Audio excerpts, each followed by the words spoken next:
Today, we are at Crater Lake National Park, and we're chasing the Auroras tonight. So if you've been on the internet at all this year, you've probably noticed that the northern lights have been everywhere. And I'm not just talking about Alaska or Iceland. I mean everywhere. The Aurora Borealis, lighting up the night sky as far south as Florida. Look at the sky over southwestern Missouri. Go up to Crater Lake National Park. But how is this possible? Well, first we need to understand exactly what the northern lights are and why they happen. Basically, auroras occur when charged particles from the sun slam into the Earth's atmosphere. Our planet has a magnetic field that protects us from those particles, directing them toward the poles. When they collide with the gases in the atmosphere, like oxygen and nitrogen, they emit colorful lights that we see as the northern lights. This year, solar activity has ramped up because of the 11-year solar cycle. Right now, the sun is producing more solar wind and charged particles than usual. When those particles interact with Earth's atmosphere, they create these spectacular aurora displays, visible much further from the poles than normal. So when I heard that an X9 and X7 solar flare were projected to hit Earth this weekend, I knew I had to head out. These kinds of solar flares have the potential to trigger some serious aurora activity, but since Crater Lake is pretty far south, I knew that in order to even have a chance at seeing the northern lights, the geomagnetic activity would need to hit at least a KP7. A KP7 refers to the strength of the geomagnetic activity, measured on a scale from 0 to 9. The higher the number, the further south the auroras can be seen. For the northern lights to reach as far down as Oregon, especially Crater Lake, the geomagnetic storm has to be pretty intense. However, the flares were powerful enough to make that possible, but it's still just a projection, no guarantee. Still, the potential for something so rare was worth the gamble. I packed up my gear and made my way to Crater Lake National Park. The lake itself is already a dream for photography with its deep blue waters and a unique landscape, but the thought of chasing the northern lights dancing over it, I couldn't pass that up. I found a spot along the rim, set up my camera, and settled in for what I hope to be an unforgettable night. So if you've been on the internet at all this year, you'll have noticed that the northern lights are absolutely going crazy and have been seen all the way down into almost southern California, down into Louisiana, into the Midwest like crazy. And so tonight was another prediction of around a KP7 plus, but the solar storm hasn't quite hit yet, but it's supposed to hit in the next hour or so. So you may or may not see this video, depending on how everything turns out. But we're here at Crater Lake for a couple of reasons. One is that from where we were at, we were thinking of going up to the Mount Hood area, although there's quite a bit of light pollution, and although that's way farther north than Crater Lake, felt like it might be really busy with cars and people trying to see the northern lights. And Crater Lake is kind of an elevated view of the landscape around it. It's also a dark sky zone, meaning that they have put in precautions and things like that to make sure there's not pretty much any light pollution in the area. So I found a viewpoint facing mostly north, a little northeast, but facing right at Wizard Island. And then I have some rocks in the foreground. So show you what I'm looking at here. If the northern lights do show up,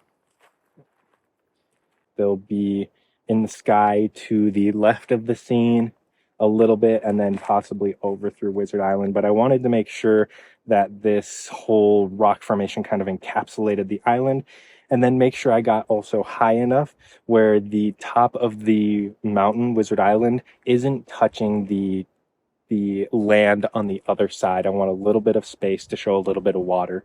Or else that might be a little distracting. So we're going to wait here a little bit more until it gets a little bit darker. It's going to do some Milky Way stuff, but the Milky Way is kind of outside of the crater and you can't really see it very well with Wizard Island. So we're just going to stay here and see how everything turns out. I'm super excited to be here. Unfortunately, that night the northern lights didn't end up showing themselves. However, with another prediction of an even bigger storm later that week, I headed back down. What I didn't know at the time was this was about to be one of the most incredible photographic experiences of my life. It's just starting to get dark out here, and actually before the sun fully went down, we were able to see the aurora basically come across the entire crater, and we've got a lot of pink, a little bit of green. I've just shot a time lapse and then a few stills, and basically I'll just pick kind of one from the time lapse, but you could see it a little bit with your naked eye, but mostly with just the camera, just because the moon is really bright right now. So I'm going to wait for the moon to kind of go down. It's casting some harsh shadows here, but I'm also going to check out another spot that looks a little bit more north because it seems like there's a little bit of green and pink. But I'm super excited. The auroras are out. It's a little cloudy, but it actually helped the time lapse because you can't really see the pillars of the aurora. It's mostly just the colors moving and then the clouds moving away. So this night should clear up a little bit and the moon should go down and we should have a pretty good time tonight.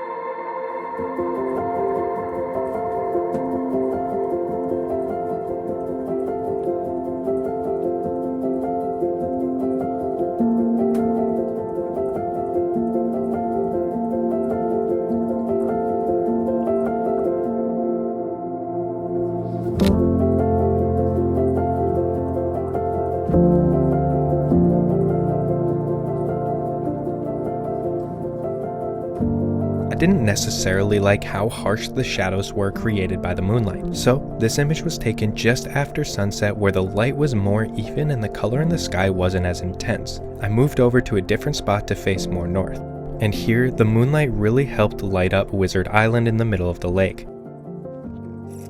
Seeing the time lapse here, so you can see we came a little bit south.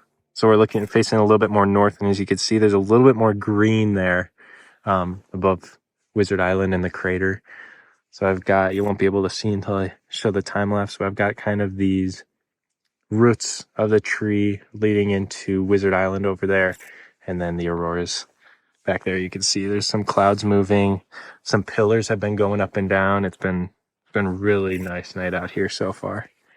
As far as settings go, I'm using the Rokinon 12mm f2 lens all the way down to f2, and then I'm at 6 seconds exposure because the pillars are really showing right now, and then ISO 4000. And then you'll notice that the moon is pretty bright right now, and it's actually lighting up Wizard Island in the middle of this frame, and it's turning out crazy. I didn't even know this is possible. All the way down at Crater Lake, it almost looks fake. Like I'll have to desaturate these colors just because they're so saturated and bright. I mean, it doesn't even look real. But over at the other spot, I was using my Zeiss 16-35 all the way down at f4, ISO 4000, and then a 10-second exposure time because that was right when the auroras were starting. You couldn't really see those pillars, and we just needed more light into the camera. So I shot another time lapse over here, and we'll see if there's another spot, but we're really looking north here, and the lights are incredible. It's been an unreal night so far.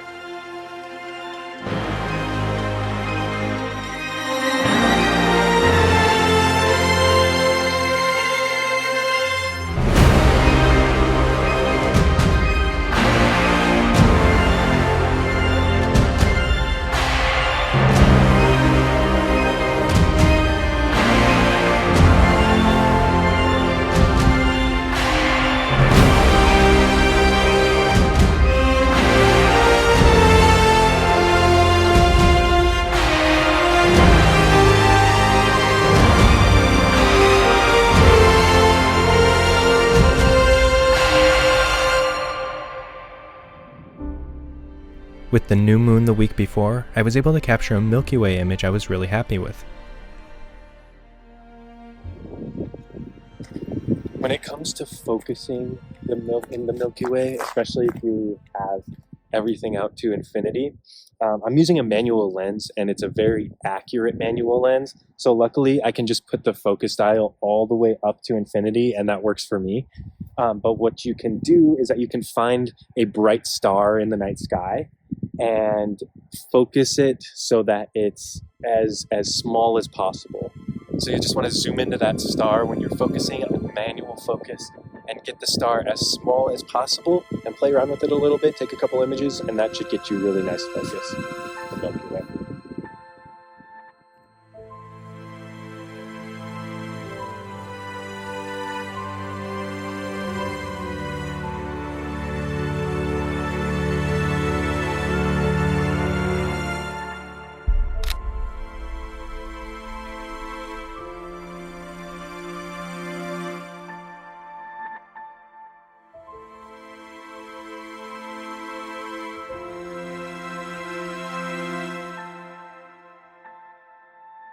absolutely incredible night tonight was. I actually had an entire video almost edited, completely filmed earlier this week about how shots don't work out all the time, because I went out last week when that X7 and X9 solar flares ejected out of the sun and was projected for a crazy solar storm last weekend, but it didn't work out. And I got a Milky Way photo from Crater Lake that I was really happy about. But as I was editing that video, pretty much just the intro sequence, and I don't know if you noticed, but there were no clouds in the sky in the intro and then that first kind of introduction to the first spot. And that was because that was actually from another night. So got really lucky. As I was editing this video, I saw that there was a massive solar storm coming and it was projected, and I've been looking and planning out where I was going to go, a couple new spots. And then also I was just checking the data, checking Facebook groups, checking Instagram, and just getting a whole bunch of updates, and then committed to coming down here. And gosh, that was just insane. I mean, I can't even put it into words. I mean, even just out of camera, it's so saturated. The colors were so vibrant and so saturated, and the pillars were so tall that it was just completely out of my frame some of the time. And it was just an incredible experience, especially being this far south at Crater Lake. So KP9 storm, and absolutely the craziest Aurora display I've ever seen. Thank you all so much for watching. I really hope you learned something from this week's video. If you didn't already know, I started a Discord server for the entire community to come together, share photos, and give feedback. And then at the end of every month, I'll be selecting one of your photos as a monthly contest winner. Other than that, if you could subscribe to my weekly newsletter for weekly updates, and then for vlog, and other video updates, if you could like and follow my Facebook page. Other than that, thank you all so much for watching, and I'll see you in the next one.